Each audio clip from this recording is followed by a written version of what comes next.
জীবনের এত দৌড়ঝাঁপ ব্যস্ততা পার করে যখন আমি পা রাখলাম জলপাহাড় পার্কে, তখনই শুরু হয় এক নতুন গল্প, আনন্দের, প্রকৃতির আর স্মৃতির গল্প। প্রবেশদ্বারটা এত সুন্দর করে সাজানো, টিকিট কেটে ভেতরে ঢুকেই মনে হলো এই তো একটা অন্য জগতে পা রাখলাম। পরিষ্কার পথ যেন এক রঙিন জগৎ, চোখে পড়ে সবুজের রাজত্ব, যেন প্রকৃতি নিজ হাতে গেছে এই পার্কটিকে।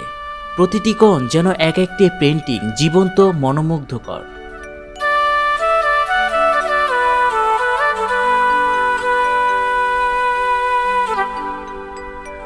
শিশুদের জন্য রয়েছে ছোট্ট ট্রেন, ইলেকট্রিক ঘোড়া আর রাউন্ড রাইড, যেন ছোট্ট এক স্বপ্নপুরীর আনন্দ মেলা।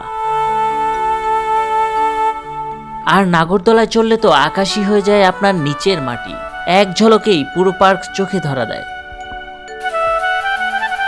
আমার চাচাতো বোন সুমায়া একটার পর একটা রাইডে উঠে যাচ্ছে, ওর আনন্দ দেখে নিজেরই আনন্দ লাগছিল। আমরা বড়রা শুধু দেখেই খুশি। পার্কের ভিতরে এক জায়গায় চোখে পড়ে সিমেন্ট দিয়ে তৈরি বিশাল বিশাল প্রাণী, হাতি, সিংহ, বাঘ, ময়ূর। মনে হয় যেন তারা এখনো জীবন্ত, চুপচাপ পর্যবেক্ষণ করছে আপনাকে।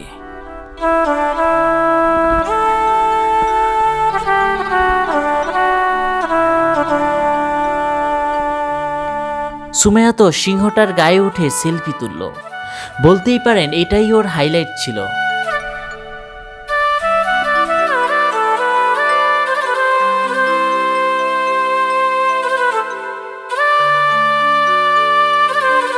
এখানে রয়েছে 3টি রহস্যময় ঘর, একটিতে রয়েছে বিশাল আকৃতির সাপ, অন্য দুটিতে দেখা মিলল বিচিত্র প্রজাতির প্রাণী, যেন ছোট এক জঙ্গল বাঁধা দেয়ালে।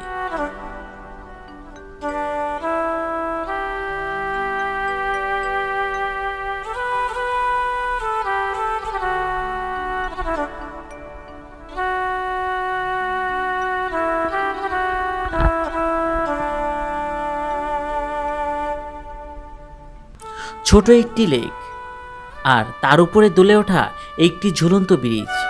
হাঁটতে হাঁটতে হঠাৎ যেন হারিয়ে যাই গল্পের কোনো এক পাতায়। ব্রিজটা পার হওয়ার পর এক ধরনের রোমাঞ্চকর দুলুনি অনুভব হয়। মারমা ছোট্ট বাচ্চা দুটো দুলছিল ঝুলন্ত ব্রিজে।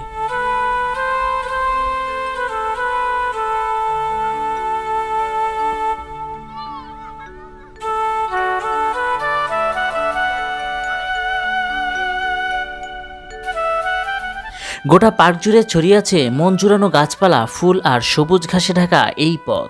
হাঁটতে হাঁটতে মনে হবে প্রকৃতির কোলে ফিরে এসেছেন, যেখানে আপনি যাবেন একজন দর্শক হয়ে আর ফিরবেন একগোছা স্মৃতি নিয়ে।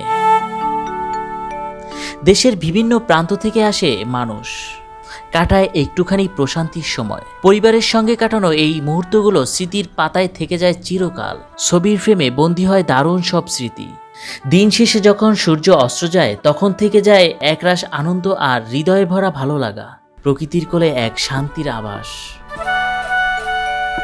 জলপাহাড় পার্ক শুধু একটি পার্ক নয়, এটি একটি অনুভূতি, প্রকৃতি আর আনন্দের মেলবন্ধন।